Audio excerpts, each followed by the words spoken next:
Students, आइए आज हम लोग अब क्लास 8th का सब्जेक्ट कंप्यूटर चैप्टर का नाम है फ़ोटोशॉप का विस्तार, है ना। लेसन 7 जो है फ़ोटोशॉप का विस्तार, उसके बारे में पढ़ते हैं।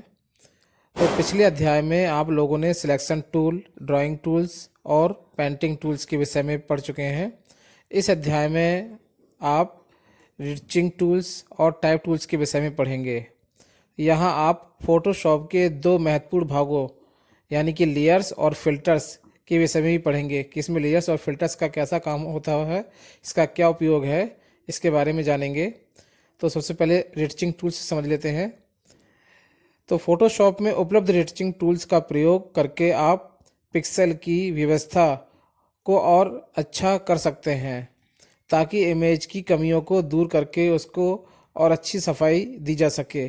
फोटोशॉप में स्थित कुछ रिचिंग टूल्स हैं, जैसे healing brush tool, spot healing brush tool, patch tool, red eye tool, blur tool, sharpen tool, smudge tool, dodge tools, sponge tool, burn tool, clone tool, stamp tool और pattern stamp tool. आइए इसमें कुछ tools का विस्तार भी हम से अध्ययन करेंगे। तो सबसे पहले हम लोग हीलिंग ब्रश टूल्स के बारे में जानते हैं। हीलिंग ब्रश टूल्स क्या होता है? हीलिंग ब्रश टूल में आप किसी इमेज के खराब भाग को ठीक करने के लिए हीलिंग ब्रश टूल का प्रयोग कर सकते हैं। सैंपल पिक्सेल के टेक्सचर, लाइटिंग, ट्रांसपेरेंसी और शेडिंग के मिलान के लिए इस टूल को डिज़ाइन किया गया है। आइए एक वृद्ध व्यक्ति की फ़ोटो से हीलिंग ब्रश टूल की सहायता से उसके चेहरे की झुर्रियों को दूर करने का प्रयास करते हैं। तो सबसे पहले देखिए हम क्या करेंगे। स्टेप 1 में हीलिंग ब्रश टूल को सिलेक्ट करेंगे और उसके बाद स्टेप 2 में विकल्प बार में से हीलिंग ब्रश टूल के उपयुक्त विकल्प को सिलेक्ट करेंगे। तो इसमें हमें देखिए क्या क्या दिखाई देगा। सबसे पहले ब्रश का आकार, ब्रश टिप का आकार सेट करने के लिए। इसके बाद स्रोत यानी सोर्स, इनके द्वारा हम जान सकते हैं कि सैंपल इमेज में सैंपल पिक्सेल का चयन करना अथवा पहले ही परिभाषित पैनल को चुनना है हमें। इसके बाद अलाइन, इमेज को ठीक करने के लिए किस सैंपल पॉइंट का चुनाव करना है यह हमें बताता है। और स्टेप 3 में ऑल्ट की दबाकर कर्सर की आकृति टारगेट में बदल जाती है, जो सिंबल बना हुआ है इस सिंबल में बदल जाती हैगी। और सैंपल पिक्सल लेने के लिए इमेज के ठीक किए जाने वाले भाग के पास वाले भाग में क्लिक करते हैं। इसके बाद हम और स्टेप 4 में ठीक किए जाने वाले भाग के ऊपर क्लिक कीजिए और फिर इसे ड्रैग करते हैं, इमेज ठीक हो जाती है।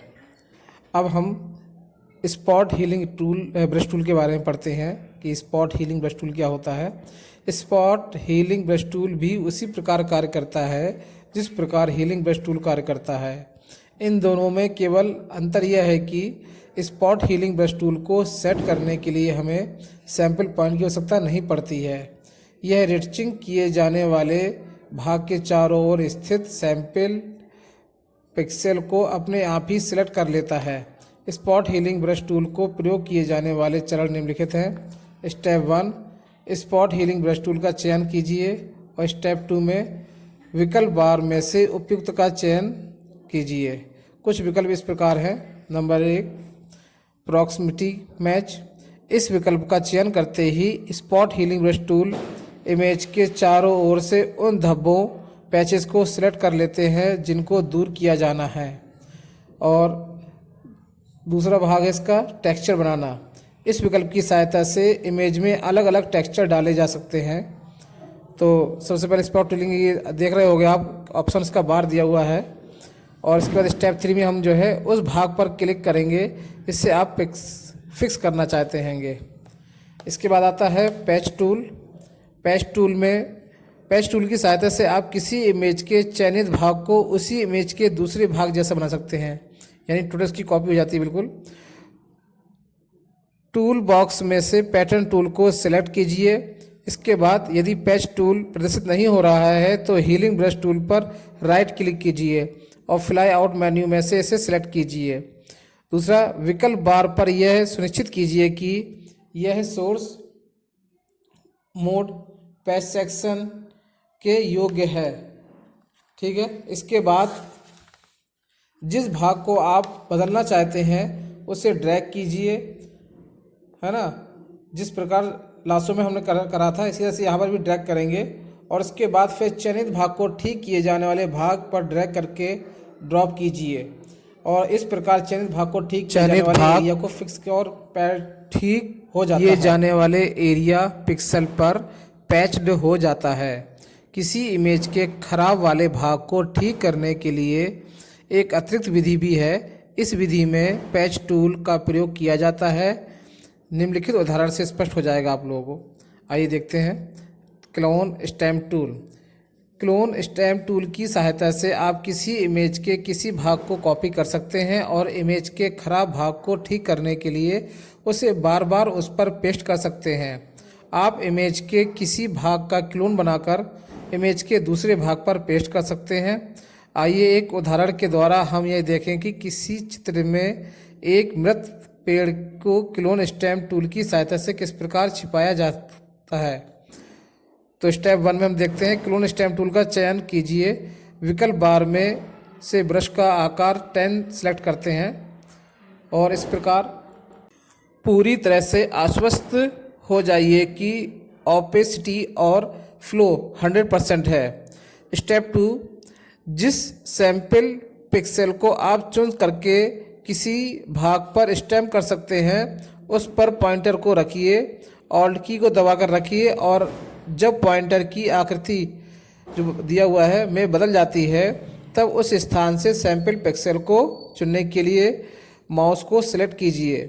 स्टेप 3 में इस बात का ध्यान रखिए कि केवल उन्हीं पिक्सल का चुनाव करें जिनसे मिलते जुलते पिक्सल आप स्टैम्प करना चाहते हैं। स्टेप 4 में जहां आप सैंपल पिक्सल को स्टैम्प करना चाहते हैं वहां पर पॉइंटर लगाइए और उस भाग पर माउस को ड्रैग करना शुरू कर दीजिए। स्टेप 5 में जब आप संपूर्ण भाग को स्टैम्प नहीं कर लेते हैं तब तक चरण 3, 4 और 5 को दोहराते रहिए। क्लोन स्टैम्प टूल को प्रयोग करने वाले चरण निम्न हैं। स्टेप 1, क्लोन स्टैम्प टूल को चुनिए। स्टेप 2, विकल्प बार में से उपयुक्त सेटिंग पर क्लिक कीजिए। देखिए आप क्लोन स्टैम्प टूल्स ऑप्शन बार इस प्रकार से आपको नज़र आएगा। इसके बाद स्टेप 3 में ऑल्ट की दबाकर रखिए। कर्सर की आकृति टारगेट सिंबल में परिवर्तित हो जाती है।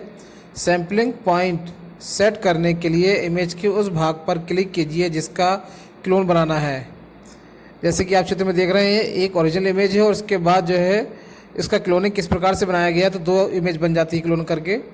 स्टेप 4 में उस भाग पर क्लिक कीजिए जहां आप चाहते हैं कि क्लोन इमेज प्रदर्शित हो।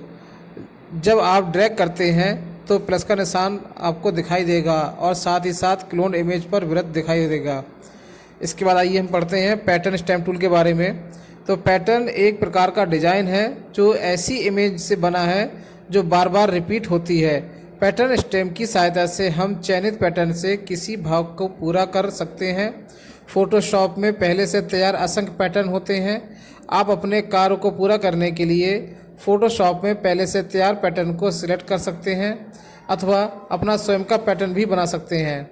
इस टूल को प्रयोग किए जाने वाले चरण निम्नलिखित प्रकार से होते हैं। Number 1, step 1, pattern stamp tool को सिलेक्ट कीजिए। स्टेप 2, विकल्प बार में स्टैम्प का आकार सिलेक्ट कीजिए। अपोजिटी 100 होनी चाहिए। सेट कीजिए कि फ्लो 100 होना चाहिए। स्टेप 3 में जिस स्थान पर आप पैटर्न रखना चाहते हैं वहां पॉइंटर रखिए और उस माउस पर माउस को ड्रैग कीजिए। इस प्रकार इस स्थान पर वह चित्र आ जाता है। इसके बाद आता है कस्टम पैटर्न परिभाषित करना। आप अपने पैटर्न जैसे आप कस्टम पैटर्न करना चाहते हैं स्वयं बनाकर उन्हें इस्तेमाल भी कर सकते हैं। आइए समझें ऐसा कैसे होता है तो इसके बारे में जानते हैं। स्टेप 1, किसी भी खुली हुई इमेज को के आयताकार मार्क्यू टूल को सिलेक्ट कीजिए ताकि उसका पैटर्न बनाया जा सके। स्टेप 2 में एडिट डिफाइन पैटर्न विकल्प को चुनिए और स्टेप 3 में पैटर्न नेम डायलॉग बॉक्स खुलता है। तो यहाँ पर 2 ऑप्शन आते हैं। नंबर डायलॉग बॉक्स में पैटर्न का नाम लिखना है। इसके बाद हमें जो है ओके बटन पर क्लिक करना है। इस प्रकार पैटर्न तैयार हो जाता है और पैटर्न लाइब्रेरी में चला जाता है। इसके बाद स्टेप 4 में हमें आगे जो है पैटर्न स्टैम्प टूल पर क्लिक करना है और ऊपर के चरणों के अनुसार तैयार पैटर्न को सिलेक्ट करना है और फाइल में पेस्ट करने के लिए ड्रैग करना है। इसके बाद आता है ब्लर टूल। इस टूल की सहायता से आप किसी इमेज के चयनित भाग के अपीयरेंस अथवा फोकस को बदल सकते हैं।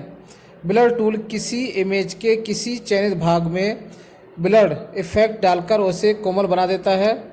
यह टूल उन परिस्थितियों में लाभदायक होता है जिसमें आप किसी इमेज के चयनित भाग को कोमल करना चाहते हैं। Sharpen tool. इस टूल की सहायता से आप किसी इमेज के चयनित भाग को शार्प करके उसकी क्लैरिटी बढ़ा सकते हैं। नेक्स्ट है स्मूथ टूल।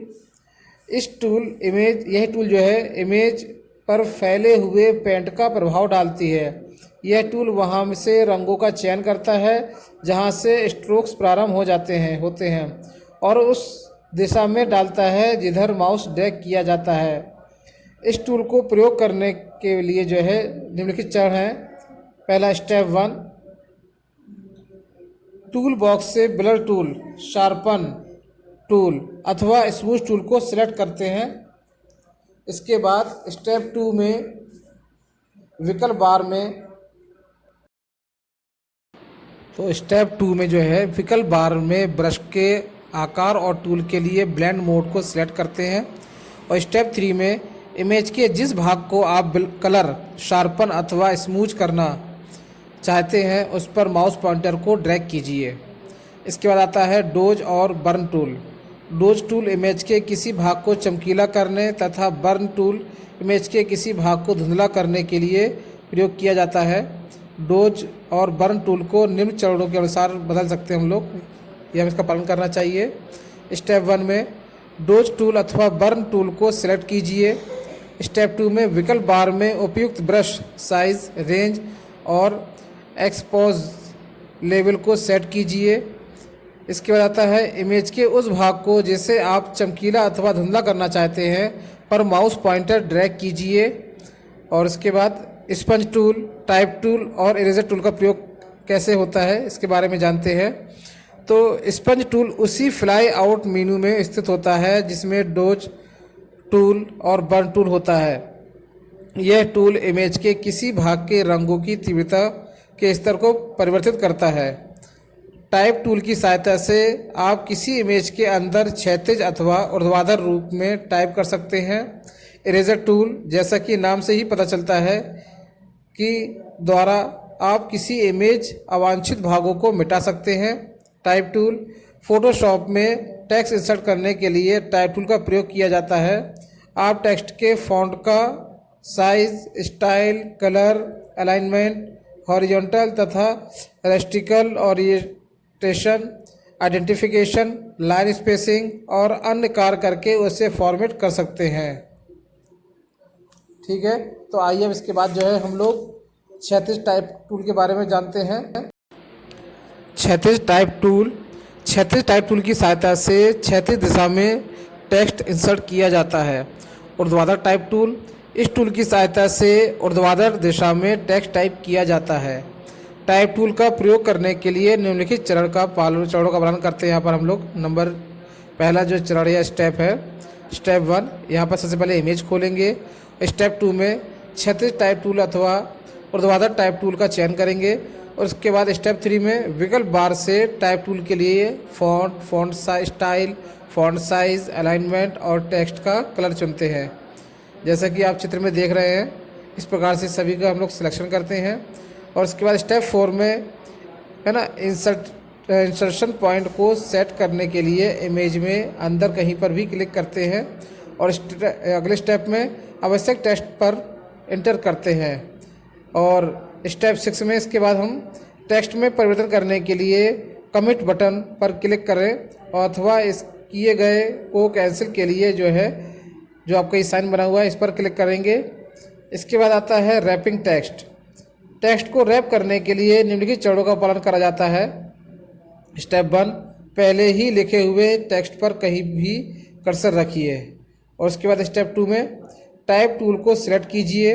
स्टेप 3 में विकल्प बार में से रैप टेक्स्ट बटन पर क्लिक करेंगे और यह रैप टेक्स्ट डायलॉग बॉक्स खोलते हैं। स्टेप 4 में ड्रॉप डाउन लिस्ट में रैप स्टाइल चुनिए और उसके बाद स्टेप 5 में रैप स्टाइल का हॉरिजॉन्टल अथवा वर्टिकल स्टाइल चुनिए और इसके बाद स्टेप 6 में रैप स्टाइल को अप्लाई करने के लिए ओके पर हम क्लिक करेंगे और इसके बाद ओके पर क्लिक करने के बाद जो है अगला आता है अब लेयर्स पैलेट। तो हम लेयर्स पैलेट जो होते हैं उनके बारे में पढ़ते हैं। लेयर्स पैलेट का प्रयोग करके आप लेयर्स डाल सकते हैं। जब आप एक नई इमेज फाइल खोलते हैं तो उसका बैकग्राउंड सफ़ेद अथवा रंगीन होता है। लेयर्स पैलेट में सबसे नीचे वाली इमेज बैकग्राउंड कहलाती है। आप बैकग्राउंड लेयर्स का क्रम नहीं बदल सकते हैं। आप और लेयर्स जोड़ सकते हैं अथवा उन्हें छिपा सकते हैं। लेयर्स लॉक कर सकते हैं अथवा अपनी इमेज को एक उत्कृष्ट प्रभाव देने के लिए इसमें अलग अलग लेयर्स डाल सकते हैं। लेयर्स को चुनना, तो लेयर्स को कैसे चुनते हैं? यदि आपके पास कोई ऐसी इमेज है जिसमें बहुत सी लेयर्स हैं और किसी एक लेयर्स पर काम करना है तो आपको लेयर्स पैलेट से इसे सिलेक्ट करना पड़ेगा। तो ऐसा करने के लिए हम लोग निम्नलिखित चरणों का पालन करेंगे। तो पहला स्टेप है लेयर्स पैलेट खोलिए और जिस लेयर पर आप काम करना चाहते हैं उसे सिलेक्ट करेंगे। दूसरे स्टेप में या दूसरे चरण में इस प्रकार लेयर सिलेक्ट हो जाती है और इसका नाम टाइटल बार पर दिखाई पड़ता है। लेयर पैलेट में चयनित लेयर के सामने पेन ब्रश का आइकॉन जो इस प्रकार से दिखाई पड़ता है, इसका अर्थ है कि लेयर क्रियाशील एक्टिव है। और तीसरे चरण में यानी तीसरे स्टेप में अब आप उपयुक्त टूल का प्रयोग करके इमेज का छोटा कर सकते हैं इमेज को, और इमेज का स्थान बदल सकते हैं अथवा उसे मिटा सकते हैं। जो परिवर्तन आप कर रहे हैं ये केवल उसी पर लागू होते हैं जिस प्लेट का आपने चयन किया है।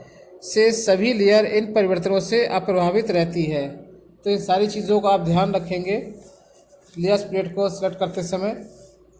आइए अब एक नई लेयर को कैसे जोड़ा जाता है इसके बारे में जानते हैं। तो निम्न में से किसी एक विधि का प्रयोग करके आप एक नई लेयर जोड़ सकते हैं।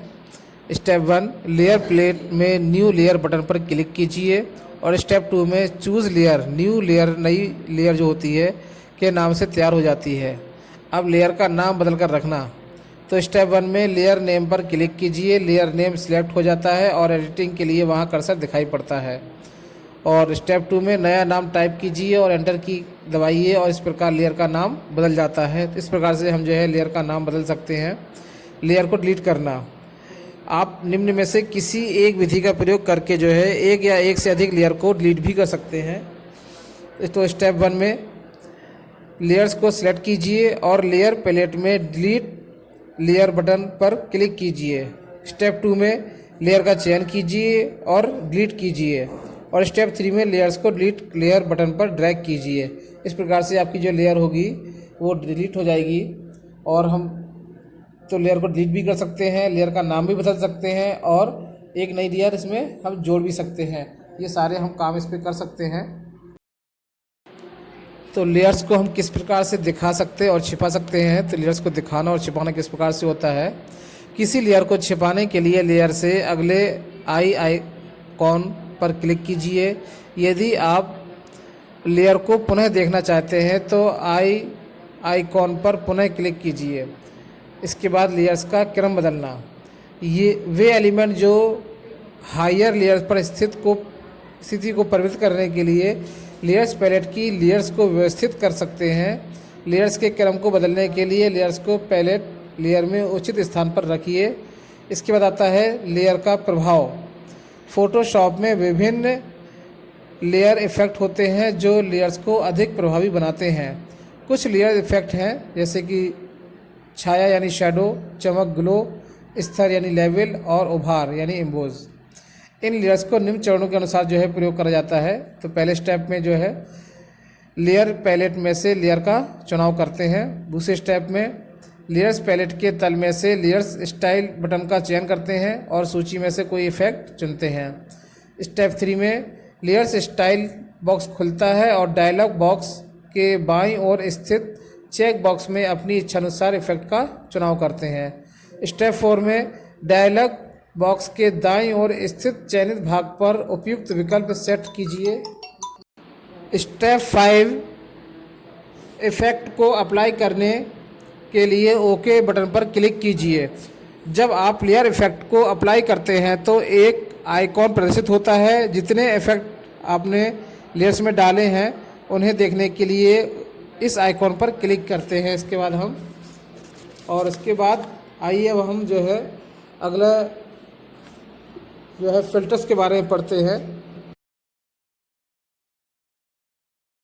फिल्टर का प्रयोग करके आप अपने चित्र में विशेष इफेक्ट डाल सकते हैं ताकि चित्र और भी अच्छा लगे। फिल्टर्स मेन्यू में होते हैं। फोटोशॉप में अनेक प्रकार के फिल्टर्स होते हैं। फिल्टर का प्रयोग, फोटोशॉप में फिल्टर मेन्यू में कई प्रकार के फिल्टर होते हैं। इनका प्रयोग करने के लिए निम्न चरणों का पालन करते हैं। स्टेप 1, पूरी लेयर अथवा लेयर के उस भाग को सिलेक्ट कीजिए। इसके बाद स्टेप 2 में फिल्टर मेन्यू से इच्छित फिल्टर को सिलेक्ट कीजिए। और स्टेप 3 में यदि डायलॉग बॉक्स खुलता है तो अपनी इच्छानुसार डायलॉग बॉक्स में से फिल्टर चुनते हैं। और अलग डायलॉग बॉक्स नहीं खुलता है, चयनित फिल्टर को सीधे ही इमेज पर अप्लाई करते हैं। इसके बाद आता है फिल्टर गैलरी। फिल्टर गैलरी की सहायता से आप किसी इमेज पर एक से अधिक फिल्टर एक ही समय में अप्लाई कर सकते हैं। फिल्टर गैलरी का प्रयोग करते हुए किसी इमेज पर एक ही समय में एक से अधिक फिल्टर का प्रयोग निम्न चरणों के आधार पर होता है। स्टेप 1 में फिल्पूर्ण इमेज लेयर को अथवा इमेज लेयर के उस विशेष भाग को सिलेक्ट कीजिए जिसमें फ़िल्टर डालना है। स्टेप 2 में फिल्टर गैलरी का चुनाव कीजिए। फिल्टर डायलॉग बॉक्स खुलता है। उसके बाद filter gallery dialog box filter को क्रम अनुसार व्यवस्थित करता है। फिल्टर कैटेगरी से आगे उल्टे त्रिभुज को सिलेक्ट कीजिए ताकि फिल्टर्स की सूची खुल जाए। किसी फिल्टर्स को चुनिए। स्टेप 4 में चयनित फिल्टर के लिए आवश्यक सेटिंग चुनिए। जिस फिल्टर का आपने चयन किया है वह फिल्टर गैलरी डायलॉग बॉक्स के नीचे दाएं कोने पर सूचीबद्ध हो जाता है। और स्टेप 5 में इमेज के ऊपर अतिरिक्त फिल्टर डालने के लिए न्यू इफेक्ट लेयर्स आइकॉन पर क्लिक करते हैं। और स्टेप 6 में प्रयोग किए गए किसी फिल्टर को डिलीट करने के लिए उस फिल्टर को सिलेक्ट कीजिए और डिलीट आइकॉन पर क्लिक करते हैं। तो इस प्रकार से हमने जो है जो आपका चैप्टर हैगा अबाउट फोटोशॉप का विस्तार के बारे में है ना पढ़ लिया है। और यदि आपको इसमें कोई डाउट से कोई चीज़ समझ में नहीं आई हो तो आप पूछ सकते हैं इससे।